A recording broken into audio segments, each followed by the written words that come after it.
A few moments later. Hello दोस्तों, welcome back to typical Indian consumer. आज मैं review करने वाला हूं लॉजिटेक का MK270R कीबोर्ड माउस का कॉम्बिनेशन, क्योंकि मैं इसको यूज़ कर रहा हूं पिछले 4 महीने से। और इसी तरह से हमने कुछ और वायरलेस कीबोर्ड माउस भी रिव्यू किए हैं, जिनकी वीडियो के डिस्क्रिप्शन सेक्शन में आपको लिंक मिल जाएंगे। तो बिना किसी देरी के चलिए शुरुआत करते हैं इसके अंदर आने वाले कॉन्टेंट से।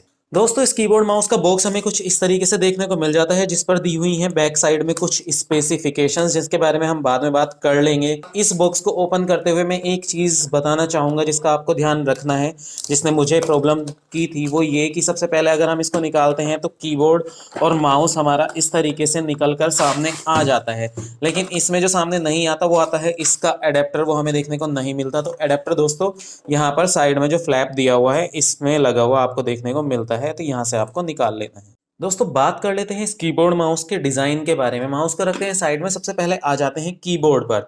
तो इसका डिज़ाइन एक फुल साइज कीबोर्ड जो होता है उसके वाला डिज़ाइन है, और इसमें टॉप साइड में आपको यहाँ ऑन ऑफ का बटन देखने को मिल जाता है, और साथ ही साथ इसमें एक कैप्स लॉक इंडिकेटर भी देखने को मिल जाता है। बात करो टॉप साइड की, तो यहाँ पर हमें देखने को मिल जाते हैं कुछ मल्टीमीडिया कंट्रोल्स, और राइट साइड में हमारा एक डेडिकेटेड न्यूमेरिक कीपैड। वहीं अगर बैक की बात करूँ तो बैक साइड में यहाँ पर आपको इसकी बैटरीज लगाने की जगह देखने को मिल जाती है, जिसमें AAA साइज की 2 बैटरीज लगती हैं। और अगर मैं इसकी बात करूं तो यहाँ पर एक स्टैंड देखने को मिल जाता है, जो कि 8 डिग्री टिल्ट हो जाता है, और कीबोर्ड को अगर हम स्टैंड के साथ रखते हैं तो एक हल्का सा गैप प्रोवाइड कर देता है। अगर मैं बात करूं कीबोर्ड की कीज के बारे में, तो काफ़ी अच्छा डिज़ाइन दिया हुआ है, और जैसा कि मुझे इनके प्रीवियस कीबोर्ड में फील होता था कि कीज को एक की प्रेस करते हुए दूसरी की प्रेस हो जाती है, वैसा कुछ भी इसमें देखने को नहीं मिला।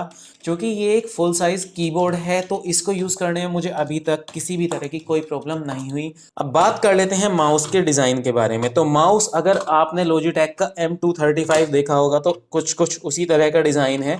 इसमें सिर्फ डिफरेंस ये है कि कलर जो स्कीम्स है वो चेंज कर दी गई है। इसके अलावा कि इसका जो माउस का साइज़ है वो बिल्कुल सेम है, एग्जैक्ट उसी तरीके का। और इसमें एक बेनिफिट ये है कि लेफ्ट और राइट किसी भी हैंड वाला इसको यूज़ कर सकता है, यानी कि दोनों साइड से जो ग्रिप दी हुई है वो वैसी ही दी हुई हैं। माउस पे बैक में देखने को मिल जाता है हमें ऑन ऑफ बटन।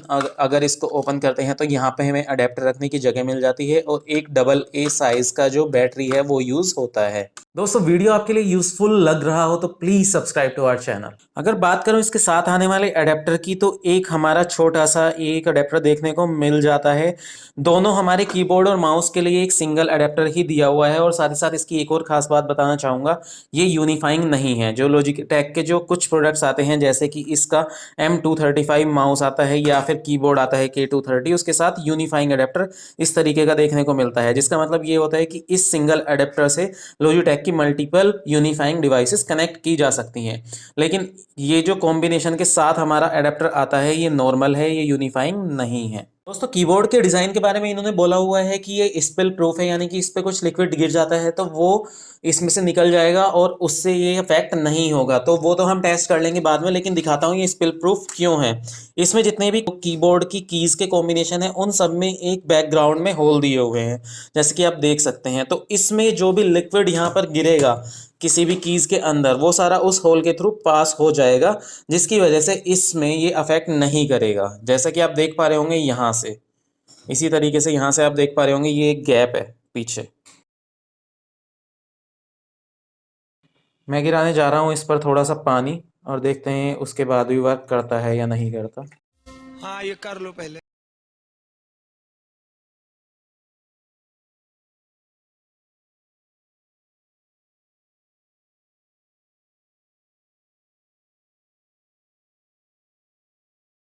आप जैसा कि देख पा रहे होंगे मैंने अच्छे से इसको पानी में भिगो दिया है, और इसके अंदर जो पानी गया था वो सारा तिरछा करते ही इसको निकल गया है। देखते हैं अब कीबोर्ड हमारा वर्क कर रहा है या नहीं। तो जैसा कि आप देख पा रहे हैं अभी भी कीबोर्ड पर पानी भरा हुआ है, और अब देखते हैं ये हमारा कुछ टाइप करता है या नहीं करता है। आप कंप्यूटर स्क्रीन भी देख पा रहे होंगे। तो आप जैसा कि देख पा रहे हैं ये प्रॉपरली वर्क कर रहा है। तो ये कीबोर्ड ऑब्वियसली एक स्पिल प्रूफ डिज़ाइन इसका दिया हुआ है। दोस्तों इस कीबोर्ड पर पानी गिरने के बाद जब मैंने इसको टेस्ट किया तो तुरंत तो सारी कीज इसकी वर्क कर रही थी, लेकिन जैसे ही मैंने एक रात के लिए इसको छोड़ दिया और नेक्स्ट मॉर्निंग उठकर अपना सिस्टम ऑन किया तो इसकी स्पेस की ने काम करना बंद कर दिया, यानी कि ये खराब हो गया। इसीलिए मुझे ये वीडियो दोबारा अपलोड करनी पड़ी, जिससे कि आपके पास करेक्ट इन्फॉर्मेशन पहुंच सके और आप अपने कीबोर्ड के साथ कुछ ऐसा ट्राई ना करें जानबूझकर। इन केस आपके साथ कुछ एक्सीडेंटली ऐसा हो जाता है कि आपके इस कीबोर्ड पर या किसी भी कीबोर्ड पर पानी गिर जाता है, तो उस कंडीशन में आपको क्या करना चाहिए वो मैं बताता हूं। उसके लिए सबसे पहले जानना होगा कि ये खराब क्यों हुआ। तो दोस्तों किसी भी कीबोर्ड में वर्क करने के लिए दो मैट्रिक्स होती है जिसपे कंडक्टिव लेयर होती है जिसके थ्रू सिग्नल पास होता है। तो इस कीबोर्ड में क्या हुआ, जैसे इस कीबोर्ड के अंदर पानी गया उस लेयर तक और मैंने स्पेस की कई बार प्रेस की तो उसके बाद ये कंडक्टिव लेयर क्लीन हो गई, ये साफ हो गई, जिस वजह से इसका स्पेस की का सिग्नल जाना बंद हो गया और ये खराब हो गया। तो अगर आपका ऐसा कुछ होता है तो आपको क्या करना है, कीबोर्ड को तुरंत ऑफ कर देना है, उसकी बैटरीज निकाल देनी है, और अगर वो यूएसबी कीबोर्ड है तो आपकी यूएसबी निकाल देनी है। उसके बाद आपको उसका पूरा पानी निकालने के बाद उसको धूप में रख देना है, जब तक वो प्रॉपर्ली सूखे ना तब तक आपको कीबोर्ड यूज नहीं करना है। अगर मैं बात करूं इसकी कनेक्टिविटी रेंज के बारे में, तो कनेक्टिविटी रेंज जो इन्होंने दी हुई है 2.4 गीगाहर्ट्ज का नैनो रिसीवर दिया हुआ है इसके साथ में, जैसे कि आप देख पा रहे होंगे ये वाला। और इसकी जो रेंज है वो 10 मीटर्स इन्होंने चार्ज की हुई है, लेकिन मुझे एक सिंगल रूम में यूज़ करने में कोई प्रॉब्लम नहीं है। अपने सिस्टम के साथ इसको अटैच करके पूरे सिंगल रूम में इधर से उधर मैं घूम सकता हूँ और कहीं भी लेके बैठ सकता हूँ, वो इजीली वर्क करता है। मेरे प्रीवियस कीबोर्ड और माउस के रिव्यू के नीचे लोगों के कमेंट आए कि क्या हम इसको एंड्रॉयड फ़ोन्स में यूज़ कर सकते हैं या नहीं, और साथ ही साथ एंड्रॉयड टीवी में यूज़ कर सकते हैं या नहीं। तो इस वाले कीबोर्ड माउस के बारे में मैं यही कहना चाहूँगा, मैंने इसको एंड्रॉयड टीवी के साथ भी यूज़ करके देखा है, ये उसके साथ भी वर्क करता है, और साथ ही साथ एंड्रॉयड फ़ोन या फिर कोई भी ऐसा फ़ोन जो कि OTG सपोर्ट करता है जिसमें आप ये अडेप्टर लगा सकते हैं, उसके साथ ये आपका वर्क करता है। दोस्तों अगर बात करूं इस कीबोर्ड माउस की बैटरी लाइफ के बारे में, तो यहाँ पर जैसे कि मेंशन किया हुआ है इन्होंने, कीबोर्ड की बैटरी लाइफ 36 मंथ्स यानी कि 3 साल, और माउस की बैटरी लाइफ 18 मंथ्स यानी कि 1.5 साल है। हालांकि मुझे यूज़ करते हुए पिछले 4 महीने हो गए हैं, अभी तक मुझे इसमें कोई भी इशू देखने को नहीं मिला है। तो ये बैटरी बैकअप के मामले में लॉजिटेक के डिवाइसेस जो होते हैं वो काफ़ी ज़्यादा रिलायबल होते हैं। मैं ये कहूँगा जो इन्होंने क्लेम किया हुआ है लगभग उतना ही या उससे 1-2 महीना कम ये चल सकते हैं। दोस्तों अगर बात करूं इस कीबोर्ड माउस की वारंटी के बारे में, तो यहाँ पर लिखा हुआ है इन्होंने 3 इयर्स लिमिटेड हार्डवेयर वारंटी। तो दोनों ही कीबोर्ड और माउस पर आपको जो वारंटी देखने को मिलती है वो 3 साल देखने को मिल जाती है। दोस्तों बात करूं इस कीबोर्ड माउस के प्रोज के बारे में, तो सबसे पहली चीज ये कि ये वाला एक फुल साइज कीबोर्ड है। तो अगर आपका टाइपिंग का काम बहुत ज्यादा है तो आप इसको कंसीडर कर सकते हैं, आपके डेस्कटॉप में ये परफेक्टली वर्क करने वाला है। दूसरी चीज की अगर बात करूं तो इसका एक सिंगल कनेक्टर दिया हुआ है दोनों ही चीज के लिए, तो आपके यूएसबी पोर्ट्स भी ऑक्यूपाई नहीं रहेंगे। इसकी जो दूसरी खास बात लगी वो लगी कैप्स लॉक इंडिकेटर इसमें दिया हुआ है। अगर आप मल्टीपल वर्चुअल मशीन्स में काम करते हैं तो जब आप उनको स्विच करते हैं तो ऑलरेडी कैप्स लॉक ऑन या ऑफ हो जाते हैं, तो उस केस में ये कैप्स लॉक इंडिकेटर बहुत ज्यादा काम करता है। अगर अगली खासियत की बात करूं तो वो है इसके मल्टीमीडिया बटन्स। और एक और जो खास बात है वो लॉजिटेक के प्रोडक्ट्स की, वो ये है कि ये आते हैं 3 साल की वारंटी के साथ, और इसकी जो वारंटी कैसे क्लेम करते हैं उसकी भी वीडियो आपको देखने को मिल जाएगी, आप जाकर चेक कर सकते हैं। दोस्तों अब बात कर लेते हैं इसकी कुछ कमियों के बारे में। तो एक चीज जो मैंने सबसे ज्यादा नोटिस की और जिस चीज ने सबसे ज्यादा परेशान किया वो है इसका जो कीबोर्ड है वो कभी कभी लैग करता है टाइप करते हुए।